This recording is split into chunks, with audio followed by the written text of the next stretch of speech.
Hello guys, welcome to career easy channel. तो random variable part 4 में हम discuss करेंगे जॉइंट पीडीएफ, जॉइंट सीडीएफ, इनकी प्रॉपर्टीज़ और जो दो या तो तीन इंपॉर्टेंट क्वेश्चन करेंगे ताकि आपको आइडिया लगे कि मीनिंग क्या है, कि क्या क्या कि आपको क्या समझ में आए से। ठीक है, तो जॉइंट पीडीएफ के अंदर क्या होता है, आपके पास दो रैंडम वेरिएबल होंगे एक्स एंड वाई। ठीक है, दो रैंडम वेरिएबल होंगे एक्स एंड वाई, और एक्स एंड वाई का इकट्ठा एक सिंगल पीडीएफ रहेगा। तो उसके अंदर वेरिएशन होगी एक्स और वाई की। तो एक्स और वाई के दो नंबर के रिस्पेक्ट में प्रोबेबिलिटी कैसे वेरी करती है, that is called joint PDF. ठीक है, तो जॉइंट पीडीएफ का जो सिंबल होता है वो होता है स्मॉल एफ एक्स वाई, और एक्स और वाई का क्या रहेगा, फंक्शन रहेगा। सेम है, बिल्कुल सेम है, कुछ खास फर्क नहीं है। जो फर्क है मैं आपको बता देता हूँ। तो ज्वाइंट पीडीएफ के अंदर क्या है, फंक्शन ऑफ एक्स और वाई रहेगा, फंक्शन ऑफ एक्स और वाई रहेगा। तो variation with respect to x and y आएगी। सिंपल इतनी सी बात है। तो डायरेक्ट प्रॉपर्टीज़ की बात करते हैं, प्रॉपर्टीज़ की बात करते हैं। ठीक है, तो प्रॉपर्टीज़ में अगर आपको याद हो, जैसे उसकी प्रॉपर्टीज़ थी कि सबसे पहले तो एरिया अंडर द कर्व। अब इसके अंदर आप देख रहे हो कि एक्स और वाई दो दो वेरिएबल हैं, तो मैं दो बार इंटीग्रेशन करूँगा पीडीएफ की अगर आप इंटीग्रेशन करोगे विद रिस्पेक्ट टू एक्स और वाई, तो आपके पास overall area under the curve कितना होता है, 1 होता है। क्योंकि आपको पता है पीडीएफ के जो आपके पास एरिया अंडर द कर्व है वो कितना रहता है, 1। तो ये फर्स्ट प्रॉपर्टी थी। सेकंड प्रॉपर्टी होती है कि आप इसके अंदर से ना, इस पूरे पीडीएफ के अंदर से दूसरी क्या होती है कि F of x comma y ये हमेशा जीरो से बड़ी या इक्वल रहेगी, नॉन नेगेटिव रहेगी। मतलब या तो जीरो से बड़ी रहेगी, जीरो आ सकती है, कभी नेगेटिव नहीं आ सकती। थर्ड इसके अंदर होता है, थर्ड प्रॉपर्टी होती है, एक वर्ड होता है मार्जिनल पीडीएफ, एक वर्ड होता है इसके अंदर मार्जिनल पीडीएफ ऑफ एक्स। इसका मीनिंग ये है, मार्जिनल पीडीएफ ऑफ एक्स का मतलब है कि इसके अंदर से आप एक्स का पार्ट अलग कर सकते हो, एक्स का पार्ट अलग कर सकते हो, वाई का पार्ट अलग कर सकते हो। इसमें से कैसे, जब आपको चाहिए मार्जिनल पीडीएफ ऑफ एक्स, आपको वाई का पार्ट खत्म करना है ना, तो वाई की इंटीग्रेशन कर दो, माइनस इन्फाइनाइट से इन्फाइनाइट इसकी इंटीग्रेशन कर दो आप, इसकी इंटीग्रेशन कर दो विद रिस्पेक्ट टू वाई। अगर आप इंटीग्रेट करोगे तो आप देखोगे इसमें से वाई का पार्ट खत्म हो जाएगा, जितना भी पार्ट बचेगा सिर्फ एक्स का बचेगा। उसको बोलते हैं मार्जिनल पीडीएफ ऑफ एक्स। और इसको फिर आपको पता कैसे लिखते हैं, मार्जिनल पीडीएफ ऑफ एक्स को ऐसे डिनोट किया जाता है। सिमिलरली आपके पास मार्जिनल पीडीएफ ऑफ वाई अगर लिखे तो मतलब f of y comma y अगर मैं लिखूं तो उसको कैसे डिनोट किया जाएगा बताओ।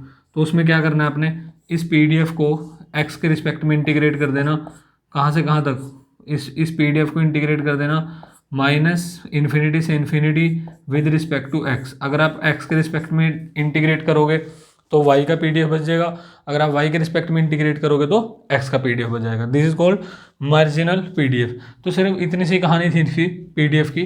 सीडीएफ की बात कर लेते हैं। तो सेम है, देखो इसके अंदर कुछ भी ऐसा नहीं था जो नॉर्मल आपके पास सिंगल वेरिएबल पीडीएफ होता था, सेम वैसी प्रॉपर्टी है, बस यहाँ पे दो वेरिएबल आ गए। नेक्स्ट अगर बात की जाए क्यूमुलेटिव डिस्ट्रीब्यूशन फंक्शन, तो ज्वाइंट सीडीएफ अगर मैं बोलूँ ज्वाइंट सीडीएफ, तो ज्वाइंट सीडीएफ क्या बन जाएगा बताओ। तो आपको पता है ज्वाइंट सीडीएफ का मतलब पीडीएफ की इंटीग्रेशन। तो क्या मैं बोल सकता हूँ कि माइनस इन्फानाइट से टाउ अगर, और इसको कैसे लिखा जाएगा, कैपिटल एफ से। यहाँ पे स्मॉल एफ है ना सारी जगह, यहाँ पे कैपिटल एफ आएगा। तो आपने अगर फर्स्ट वीडियो देखे तो आपको बिल्कुल क्लियर आ रहा होगा समझ में कि जिसने फर्स्ट वीडियो देखी है। तो अगर आपने फर्स्ट वीडियो नहीं देखी तो वो प्लीज़ देख ले पहले। ठीक है, तो आपके पास ये क्या करते हैं हम लोग, यहाँ पे क्या करते हैं, कोई टाओ इसको नाम देते हैं m comma n d n. ठीक है, डी एम डी एन, हाँ डी एन। आपने क्या करना है, ये पीडीएफ थी, पीडीएफ को आपने इंटीग्रेट कर दिया और ये एक्स और वाई का फंक्शन बन जाएगा। तो आपको क्या मिल जाएगा, सीडीएफ मिल जाएगा। फिर सीडीएफ की प्रॉपर्टीज़ भी आपको पता है क्या, कि भाई आपके पास अगर मैं इस सीडीएफ, इसका मीनिंग क्या होता है, इसका पहले मीनिंग क्या होता है कि एक्स लेस देन, इसका मीनिंग होता है कि एक्स लेस देन एक्स के लिए और वाई लेस देन वाई के लिए जो एरिया अंडर द कर्व बनेगा उसकी वैल्यू कितनी आएगी। बिल्कुल सेम चीज़ है। अभी नेक्स्ट अगर बात की जाए, नेक्स्ट इसकी अगर प्रॉपर्टी की बात की जाए, तो सबसे पहली प्रॉपर्टी क्या होती है, सबसे पहले तो ये कि डिफाइन कैसे होता है। ठीक है, तो आपने पीडीएफ को इंटीग्रेट किया तो सीडीएफ मिल गया। दूसरा, ये हमेशा ही आपको जीरो से बड़ा मिलेगा या इक्वल टू जीरो मिलेगा। कभी भी जीरो से छोटा नहीं आएगा, नेगेटिव नहीं आएगा, हमेशा नॉन नेगेटिव रहेगा। सेम प्रॉपर्टी है पहले वाली, non negative, always non negative और ऑलवेज इंक्रीजिंग। ये भी ध्यान रखना वर्ड, ऑलवेज इंक्रीजिंग, क्योंकि आपको पता है जब हमें ऑलवेज इंक्रीजिंग मतलब कि आप मैक्सिमम मिनिमम से पहले एक चैप्टर जब मैंने पढ़ाया था आपको, मैक्सिमम मिनिमम वाला chapter, increasing decreasing, strictly increasing strictly decreasing का चैप्टर पूरा पढ़ाया था, तो आपको बिल्कुल क्लियर नॉलेज रही होगी उस चीज़ की। अगर आपको क्लियर है तो आप देखो इसको डिफरेंशिएट करो। जब आप इसको डिफरेंशिएट करोगे तो क्या आएगा, इसको डिफरेंशिएट करेंगे तो पीडीएफ आएगा, और पीडीएफ हमेशा 0 या 0 से बड़ा होता है, और अगर किसी फंक्शन का डेरिवेटिव 0 या 0 से बड़ा होता है तो वो फंक्शन ऑलवेज इंक्रीजिंग होता है। ये मैं सारा डिस्कस कर चुका हूँ मैक्सिमम मिनिमम वाले चैप्टर में। इसी वजह से जो पीडीएफ सीडीएफ होता है ना, ये ऑलवेज इंक्रीजिंग होता है नेचर के अंदर। थर्ड अगर बात की जाए थर्ड, तो अगर मैं मान लो मैं ऐसा लिखता हूँ infinity comma y, infinity comma y, ठीक है। तो इसका क्या मतलब है कि आपने एक्स को आपने क्या किया, एक्स को पूरा इंटीग्रेट कर दिया, ठीक है। देखो इसका मतलब होता है कि आपने एक्स के रिस्पेक्ट में, आपने इसको एक्स के रिस्पेक्ट में पूरा इंटीग्रेट कर दिया माइनस इन्फानाइट से इन्फानाइट तक। और इसका क्या मीनिंग रहेगा अगर आप इसकी बात करो तो, अगर मैं ऐसे लिखता हूँ एक्स कॉमा इन्फिनिटी, इसका मतलब है कि आपने इस फंक्शन को जो पीडीएफ था, इसका मतलब है कि पीडीएफ के अंदर आप एक्स को माइनस इन्फानाइट से इन्फानाइट तक इंटीग्रेट कर चुके हो, ठीक है। इसका यही मतलब हुआ ना कि एक्स के अंदर कोई वेरिएशन नहीं है। तो और इसके अंदर यहाँ पे क्या है इसका, कि आप वाई के अंदर पूरा इंटीग्रेट कर चुके हो, तो अभी तो इन्फाइनाइट वैल्यू आई। तो पॉइंट ये है, ये इंपॉर्टेंट नहीं है इतना, इंपॉर्टेंट ये पार्ट है कि अगर मान लो मैं माइनस इन्फाइनाइट कोमा इन्फाइनाइट लिखता हूँ, minus infinite comma infinite minus infinite, तो इसका क्या मीनिंग है, तो इसका मीनिंग है कि इसकी वैल्यू कितनी है कि 0, क्योंकि आपको पता है एक्स की वैल्यू माइनस इन्फाइनाइट तक इंटीग्रेट करना है, वाई की वैल्यू माइनस इन्फाइनाइट तक इंटीग्रेट करना है। तो एक्स की वैल्यू माइनस इन्फाइनाइट तक और वाई की वैल्यू माइनस इन्फाइनाइट तक इंटीग्रेट करना है। क्या मतलब है कि आपके पास आप मतलब आप बिल्कुल इनिशियल पॉइंट पे हो, तो प्रोबेबिलिटी कितनी आएगी 0। और अगर यहीं पर अगर ऐसा लिखा होता, तो अगर ये कैपिटल है, ठीक है, ध्यान रखना, एक गलती से मैं स्मॉल डाल देता हूँ, ये कैपिटल है, कैपिटल एक्स कैपिटल वाई, अगर मैं लिख देता हूँ इन्फिनिटी कोमा इन्फिनिटी को, तो ये वैल्यू आएगी 1। इसका मीनिंग है कि आप x में भी इन्फाइनाइट तक इंटीग्रेट कर चुके हो और y में भी इन्फाइनाइट तक इंटीग्रेट कर चुके हो, तो पूरा ही एरिया कवर हो गया ना, तो वैल्यू कितनी आएगी आपके पास 1 आएगी। तो और फोर्थ प्रॉपर्टी जैसे ये इसकी एक प्रॉपर्टी बताना भूल गया मैं पीडीएफ की। सपोज आपके पास x and y are independent, x और y are independent random variable. अगर आपके पास एक्स और वाई इंडिपेंडेंट है तो एक चीज़ नोटिस करना, जो इनका जॉइंट पीडीएफ होता है ना, जो एक्स और वाई का जॉइंट पीडीएफ होता है, उसको आप अलग अलग लिख सकते हो मार्जिनल पीडीएफ की फॉर्म में। मतलब कि अगर एक्स और वाई इंडिपेंडेंट वेरिएबल है तो इनके अंदर से एक्स का पार्ट अलग कर सकते हो, वाई का पार्ट अलग कर सकते हो डायरेक्टली। बट पॉइंट ध्यान रखना, x and why should be independent. तो इसके अंदर अगर एक्स एंड वाई इंडिपेंडेंट होता है तो f of x comma y बराबर होता है marginal PDF of x and marginal PDF of y के मल्टीप्लिकेशन के अंदर के इक्वल। ये चीज़ ध्यान में रखना। तो अभी करते हैं जो इससे रिलेटेड जितने भी, ये आपने देखा ये फर्स्ट वीडियो से बिल्कुल मैच कर रहा है, कुछ अलग नहीं है, बस 2 वेरिएबल आ गए एक्स और वाई। तो ठीक है, यहाँ तक ये थ्योरी थी। अभी क्वेश्चन करते हैं तो आपको आइडिया लगेगा कि क्वेश्चन किस तरीके से बनता है पेपर के अंदर, जॉइंट पीडीएफ से रिलेटेड क्वेश्चन कैसे बनता है अभी मैं डिस्कस कर लेता हूँ, ठीक है। तो सबसे पहला जो क्वेश्चन है जॉइंट पीडीएफ का, वो क्वेश्चन ऐसा है कि आपको एक पीडीएफ गिवन है, जॉइंट पीडीएफ गिवन है, ठीक है। जॉइंट पीडीएफ आपको दे रखा है, यहाँ पे लिख देता हूँ मैं, आपके पास एक जॉइंट पीडीएफ है एक्स वाई, और ये जॉइंट पीडीएफ गिवन है आपको ऐसे, is equal to k times exponential, ठीक है, exponential minus a x minus b y, और यहाँ दे रखा है u of x u of y. U यहाँ पे स्टेप फंक्शन है, ध्यान रखना। तो आपसे, और यहाँ लिखा गया a and b are constant, और ऐसे लिखा पॉजिटिव कांस्टेंट, ऐसे लिखा हुआ है a and b are positive constant. आपने बताना है यहाँ पे फाइंड द वैल्यू ऑफ के, आपने के बताना है कितना आएगा, इस के की वैल्यू बतानी है। तो सिंपल सी बात है यार, आपको एक पीडीएफ गिवन है, मैंने आपको पहले भी इस टाइप के क्वेश्चन कराए हैं कि जब भी आपको पीडीएफ गिवन होएगा तो और कोई एक अननोन छोड़ देगा बीच में, तो उसका सिर्फ एक ही काम है कि आपने क्या करना है, उसको एरिया अंडर द कर्व कितना कर देना है, 1 के इक्वल कर देना है। तो बस क्या करेंगे फिर, तो मैं इसको क्या करूँगा, माइनस इन्फानाइट से इन्फानाइट, इस फंक्शन को minus a x minus b Y को क्या करूँगा, dx dy के रिस्पेक्ट में इंटीग्रेट कर दूंगा और वैल्यू कितनी रख दूंगा 1, ठीक है 1। तो आप देख रहे हो कि ये x की इंटीग्रेशन इसके रिस्पेक्ट में अलग हो जाएगी, y की अलग हो जाएगी, क्योंकि x की लिमिट है ये y की लिमिट है, तो k बाहर आ गया, k बाहर आ गया, इसको लिख सकते हैं माइनस इन्फाइनाइट से infinite exponential minus ax dx और इंटीग्रेशन माइनस इन्फाइनाइट से इन्फाइनाइट e की power minus by dy is equal to क्या 1 इज इक्वल टू 1। तो ठीक है, तो इंटीग्रेट करने के बाद क्या आएगा बताओ, इंटीग्रेट। और एक और चीज़, सॉरी एक और चीज़, यहाँ पे एक और वर्ड था ux uy, यहाँ पे क्या था ux uy। तो जब ux uy था तो वो ये आपको पता है ux uy क्या होता है, x ग्रेटर देन 0 के लिए एग्जिस्ट करता है। तो ये लिमिट कहाँ से कहाँ तक चली जाएंगी, 0 से इन्फाइनाइट, ये भी चली जाएगी 0 से इन्फाइनाइट। तो यहाँ पे वैल्यू क्या आएगी, k तो कांस्टेंट था, इसकी इंटीग्रेशन सेम होती है, सेम डिवाइड बाई कितना आ जाएगा माइनस a, और लिमिट क्या है 0 से इन्फाइनाइट। यहाँ पे देखो इसकी इंटीग्रेशन क्या है, e की power minus b y as it is divide by minus b, और लिमिट क्या आएगी 0 से इन्फाइनाइट, किसके इक्वल है ये वैल्यू आपके पास 1 के इक्वल है।